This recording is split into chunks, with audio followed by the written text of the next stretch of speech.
Hello gang, today we're on chutney. This is based on Hugh Fernley Whittingstall's, someone with a longer surname than me, hooray. His recipe, and he calls it gluttony.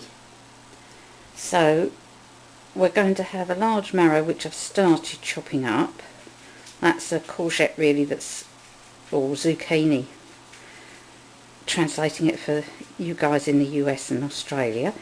Got some nice apples, cooking apples, sultanas, brown sugar and other bits of gloop that I'll show you later on.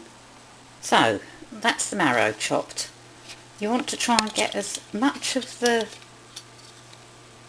stuff that's, yucky yellow stuff that you can see here, that surrounds the seeds as you can out. That one just needs a little bit more in there. Might not show when you've cooked it, but I'll know it's in there when I'm being a bit picky. You've got some nice seeds in here. Now, marrows are part of the family called cucurbits. Or curcubits, or I'm not quite sure how you pronounce it. Anyway, they're related to squash and pumpkins and things. So if you grow many varieties in your garden, you will find that they're a little bit promiscuous and they cross-pollinate. So you can save your seeds, but you're never quite certain what you're going to grow, because you could get a marrow cross pumpkin or a marrow cross something or the other, and it might be quite nice, but it might not. So I usually bin these, and I don't just throw them in the dustbin. They go on in my compost bin to be turned into good food for the garden in a year or so's time. Chopped marrow, nice and chunky, so I actually like to see the lumps in the chutney. If you chop it too small, I find it just goes to sloppy goo, and I don't like sloppy goo. Been out and picked the tomatoes. There they are. They look lovely, don't they?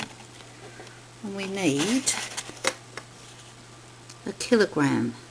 For us that still work in old money, that's 2.2 pounds or thereabouts.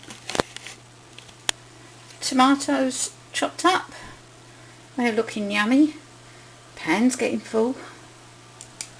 Now we've got our shallots. I'm using shallots. You can use any sort of onion you like. And you want 500 grams peeled weight.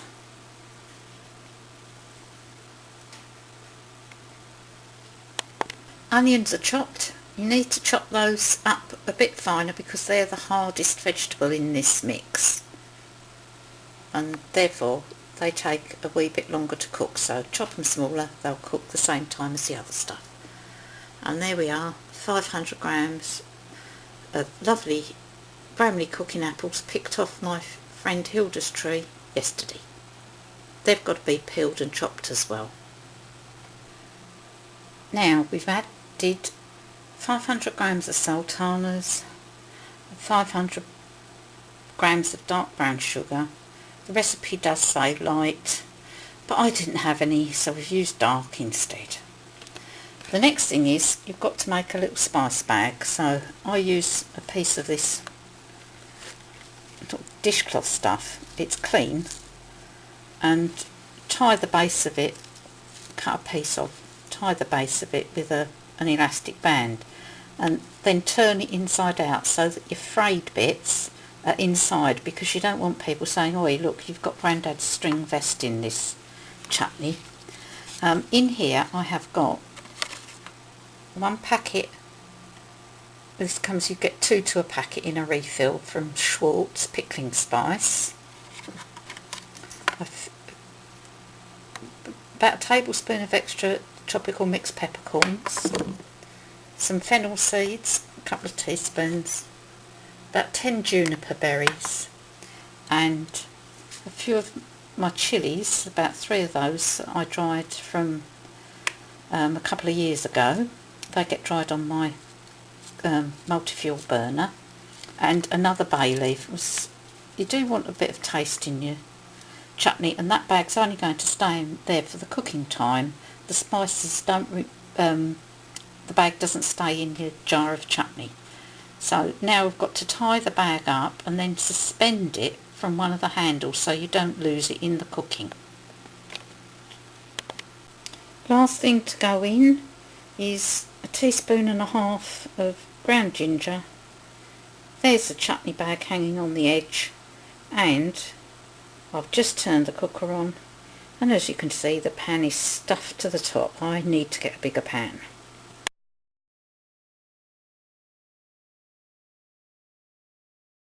Nearly forgot, 600 ml of cider vinegar. The other vinegar you can use is white wine vinegar.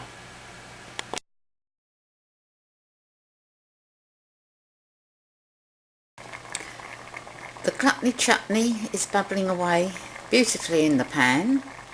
It's had about 2.5 hours cooking time, and there's still quite a bit of liquid on the surface, and as you can see it's cooked down, so we can now see a couple of inches at the top of the pan. Probably needs about another half hour's cooking time.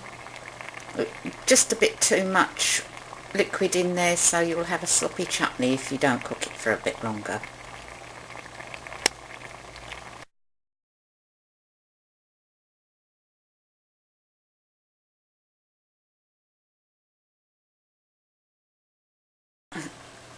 Next chutney recipe.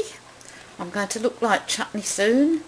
This is the cucumber and apple, so we need some onions. And I've forgotten how many. £1 8 ounces, 650 grams, that's it. And we need 1 kilogram of cucumbers, and you have to peel these and scoopy the seeds out, so you need to weigh more than 1 kilogram when you start. 1 kilogram of apples, which I didn't have quite enough, so I've run out to the greenhouse and picked a few more of the tomatoes, green tomatoes. 500 grams of demerara sugar, which is the very hard one that you usually put in your coffee. 1 pint of white malt vinegar. 2 teaspoons of paprika powder, and the spice bag has got in it tropical mixed peppercorns, black peppercorns, some small chilies, and a few cloves of garlic. And as you know, that's all got to be chopped up and stuffed into a pan. And please remember to use stainless steel, not aluminium.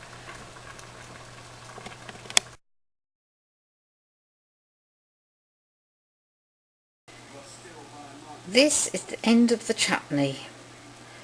The spice bag is out, all the chutney's been poured into the jars. The paler chutney is the apple and cucumber one, but don't be fooled, that's a hot one. And there's the Glutney Chutney at the back. Made a lot, didn't it? Now, at the front here we've got a jar that I've rejected because I've noticed that on the edge there we've got a little bit of the tin foil lid that comes on top of the peanut butter left on there, so I didn't clean that one sufficiently before reusing it, so rejected. Word about lids. You can use these plastic cover lids in an emergency for chutneys, but you really need a proper lid, and the best ones to get are the ones that have got this plastic film inside and are not just tin, because the tin will react with the chutney and you'll get ick. It'll taste horrible. The other thing that you can use is glass, such as on this one, and this has got a plastic seal here which will keep that nice and fresh and stop the stuff evaporating. Or you can use these plastic lids that just come on the top of 400 gram jars of coffee.